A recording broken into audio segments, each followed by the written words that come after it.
Federal government debunks claim of Nigerian scholarship students abandoned in Morocco. Court grants former Attorney General Manami bail in sum of 500 million naira.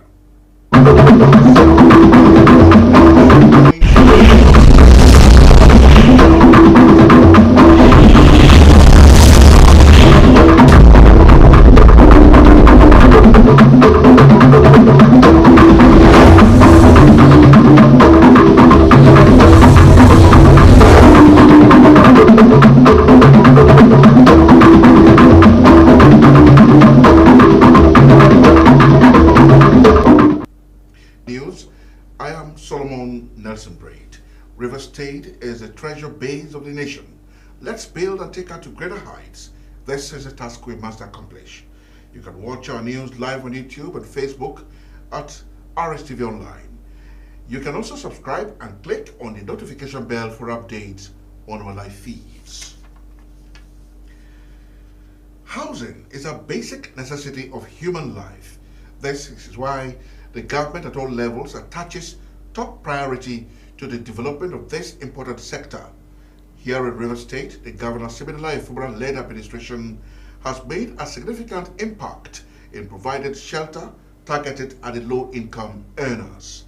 In this report, Nnamdi Olumini takes a look at the efforts of Governor Fubara in meeting the shelter needs of residents and people of the state within 2 years of his administration. His report. It is on record that the River State government under the present administration has distinguished herself in the housing sector more than any state government in Nigeria in this political dispensation and still poised to do more.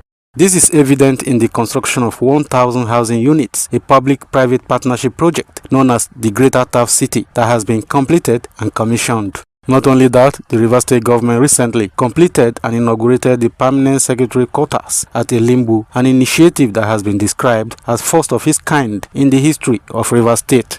Some residents of the state, including civil servants, while reacting to this issue, commended the River State government for achievements recorded so far in the housing sector, but appealed to government to not only sustain the tempo, but expand the housing scheme to accommodate low-income earners, particularly civil servants. A good development, about the first of its kind in River State. We've never had it so good to have the middle class people, most especially at heart, and then carry out such project and program that they will benefit. The low-cost housing scheme is a good one. It's a good program of River State government. Our governor, our excellent governor, is doing so well to reduce the sufferings and the pains of civil servants all over the states. I think it will go a long way in helping the serving civil servants and those that are retired in service. I commend him for that. Head of Federal Civil Service, Esther Wilson-Jack, who spoke on government efforts and commitment to the housing sector, also expressed appreciation to government for the initiative and for giving priority to the plight of civil servants. The essence of today's event is not the unveiling of physical infrastructures, but the affirmation of values and priorities. Your Excellency, it is obvious that you have made welfare of permanent secretaries a priority, and for this we say thank you. Others expressed optimism that with increased investment in the housing sector by government and private sector, the issue of exorbitant and arbitrary hike in house rent in Port Harcourt and East Metropolis would be a thing of the past. We need more of such projects. So if this 1,000 or so, 20,000 or whatever comes on stream, it will accommodate more people. It will also ease the tension in the housing sector. And the landlords will begin to think twice about increasing their rent. A real estate agent and land developer, East China, said for the first time under the administration of Governor Siminalayi Fubara, all the obstacles hindering the ease of doing business in the land and housing sector has been removed, including late issuance of certificate of occupancy and other documents. He commended River State government for the establishment of the River State Investment Promotion Council that has been working hard to provide a conducive environment for investors in the housing and other sectors. The new Port City, which is a PPP between River State and the Rainbow Heritage Group, has shown that the governor is really interested in housing and is really doing a lot. There's no other government in Nigeria doing 20,000 houses. It is expected that with the appeals of the people, including civil servants, for the expansion of the housing scheme and the efforts of Rivers State government to attract and collaborate with investors, there is hope that housing for all would be achievable in Rivers State. Nnamdi Olimini, Rstv News. Now with more reports, despite the fact that the price of some foodstuff, including rice, gari, onion, potato, and tomatoes, have reduced drastically, the price of yam has remained high. In this report, Nnamdi Olimini, who visited a major yam hub at the popular oil mill market, spoke with some yam traders and buyers to find out the reason for the high cost of this staple food item. His report. Yam, a very important staple food in this part of the world, is disappearing in the menu of many families because it is no longer affordable to some persons, especially low-income earners. A visit to the Benue Yam and Ceiling Market, located in the heart of the popular oil mill market, shows that the prices of yam tubers ranges from 2,000 to 5,000 naira and even more depending on the size. Some buyers interviewed said it is becoming increasingly difficult to buy yam for their families. When we talk, they go say that transport, fuel, checkpoint, everybody you pay, then go stop. Then the expenses that is there on top of the yarn is too much. That is why the thing is still going up. Our experience now, because of the road, they say the road is too spoiled. They are calling more money for their big motor for road. They are stopping there. That is why the thing are going up. On the reasons why the price of yam has refused to come down, some traders mentioned cost of transportation, payment for various tickets, and activities of herdsmen are some of the reasons. It's not producers are not producing as before because these planning herdsmen and other factors. People relocate, displace from their areas. Farmers, they become a buyers now because they are not farming again. It does not really remain expensive. The ones that we are seeing that the prices are high before January. Meanwhile, the first day of the oil mill market for this year did not only witness low turnout of traders and buyers, but some parts of the market were virtually empty. Chairman of the market, Emmanuel Wogo, and some traders said it is not surprising because many traders and buyers who traveled for the festivities are yet to return, noting that the situation has affected their revenue collection for the day. We all know that this is the first Wednesday of the market, which is today in January. And my experience is that we all can see the market is scanty. The market is not the way it normally usual to be because of the New Year package. Most people. Now small now, they are trying, but the people never come back finish, you know. Others agreed that although patronage is very low compared to other market days, but expressed hope that next week will be better, adding that the market is secured and peaceful. Nnamdi Olimini, Rstv News. Federal government has dismissed claims that Nigerian scholarship students in Morocco have been abandoned, describing the report as misleading and deliberately intended to misinform the public. However, some Nigerian students studying in homelessness and lack of medical support prompted widespread concern in some quarters were false, adding that all beneficiaries received payments after the 2024 budget in Morocco, who alleged they had not received financial support. Away from that, Justice Emeka Nwite of the Federal High Court, Abubakar Malami, SAN, to bail in the sum of 500 million naira pending his trial in the 8.7 billion naira money laundering offenses brought against him by the federal government. Malami is to produce two surety applications by Malami and two others on Wednesday, order that the two sureties must have landed properties in Maitama, Asokoro, or Gwarimpa. The documents of the properties are to be verified by the Deputy Chief Registrar of the court, while the sureties are also to depose to affidavit of means. Meanwhile, Malami has been ordered to be there is something about this God activating the unexplainable love of God. Greater love had no man than this. Better love than no man, That a man laid there fighting your battles for you. You are sitting in your house. He will raise a voice somewhere to be. The best way to find true love is to find God. Remember, God never sends you into a situation alone. He goes before you, he stands beside you, he walks behind you, he's always with you. All those that rejected you, as the Lord liveth, they must surely bow before you. When you have nothing left but God, you will discover that God is enough. God knows how long you have waited.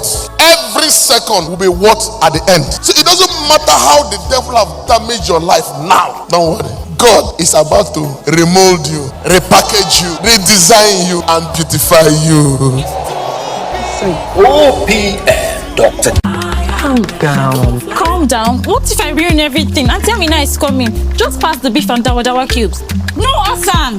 With Mr. Chef, it's a 2-finger crush. Chef of life. Chef of life with Mr. Chef.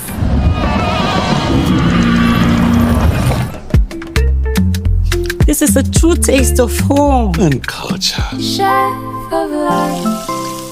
This is Rstv World News. We bring you world-class news, accurate, first-hand, entertaining, balanced analysis. Rstv, Channel 22 Port Harcourt.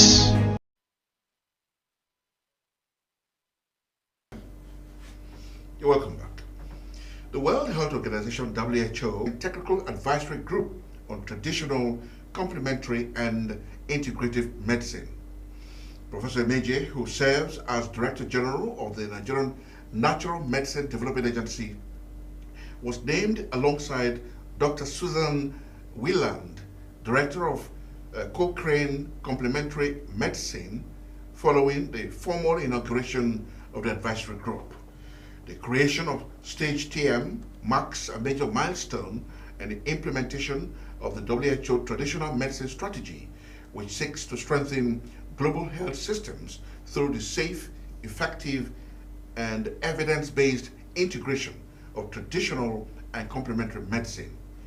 WHO said the appointment reflects its commitment to inclusive, balanced, and scientifically rigorous leadership in advancing traditional, complementary, and integrative medicine globally. Of Oyo State, following a deadly attack by suspected bandits on the National Park Service office in Oloka, which reportedly claimed the life of 4 park personnel. The attack occurred when heavily armed gunmen stormed the national park facility under the cover of darkness, catching NPS operatives unnoticed. Eyewitnesses' accounts described the incident as well-coordinated attack which sparked panic among residents of nearby communities, many of whom now fear further attacks. Confirming the incident, the public relations officer of the Oyo State Police Command, DSP Olayinka Ayanlade, said unidentified gunmen attacked personnel of the National Park Service. $12 trillion trade surplus in the first half of 2025 as non-oil exports grew by 21% to $12.8 billion, signaling a strong rebound in trade driven by policy reforms under the Federal Ministry of Industry, Trade and Investment. Overall trade value rose by 14%, supported by improved export processes, targeted trade reforms, and growing value addition across key non-oil sectors. The gains were detailed in a minute. According to the review, FMITI implemented a coordinated reform program in 2025 covering investment attraction, trade expansion, export diversification, and institutional strengthening. These efforts translated policy direction into measurable economic outcomes through collaboration with government agencies, the private sector, and development partners. The year 2025 marked a defining phase in Nigeria's economic repositioning, with FMITI delivering critical reforms that deepen individuals' capacity, expanded exports, and restored investor confidence. Moving on, Chairman of the Chartered Institute of Taxation of Nigeria, Abuja District, Ben Enamudu, has dismissed claims that bank balances are taxed under the Nigerian new tax regime, saying only certain electronic transfers attract a stamp duty designed to shield low-income earners. Speaking in an interview with newsmen, Enamudu said misinformation about the reforms, particularly bank transfers and income thresholds, have caused undue concern among Nigerians. He explained that the charge applicable to electricity distribution companies, also known as the DISCOs, have posted measurable operational gains, with tariff collection efficiency rising to 80.7%, up 4.63 percentage points in the third quarter of 2025. Latest data released by the Nigerian Electricity Regulatory Commission shows increase in revenue signals and gradual improvements in revenue recovery amid non-cost reflective tariffs. The report says, despite the introduction of the Band A tariff regime, government subsidies remained a critical lifeline for the electricity value chain, accounting for 58.63% of the total GENCO's invoices in third quarter, as the federal government paid 458.75 billion naira in electricity subsidies in the quarter under review. NERC noted that prompt settlement of upstream market obligations remains critical to sustaining general and transmission capacity, stressing that the waterfall payment structure incentives revenue rank below market obligations. And now on the foreign scene, the United States has introduced new travel restrictions that could require Nigerians applying for B1, B2 visas to post bonds of up to $15,000, according to information published on the United States Department of website statetravels.state.gov. The payment of a bond does not guarantee visa issuance, adding that fees paid without the direction of a consular officer will not be refunded. Of the listed nations, African countries accounted for 24 of the 38, including Nigeria, on the updated list released by the U.S. State Department on Tuesday. Visa bonds are financial guarantees required by the U.S. State Department for certain foreign nationals from countries classified as high risk who are applying for B1 and B2 visas for business or tourism purposes.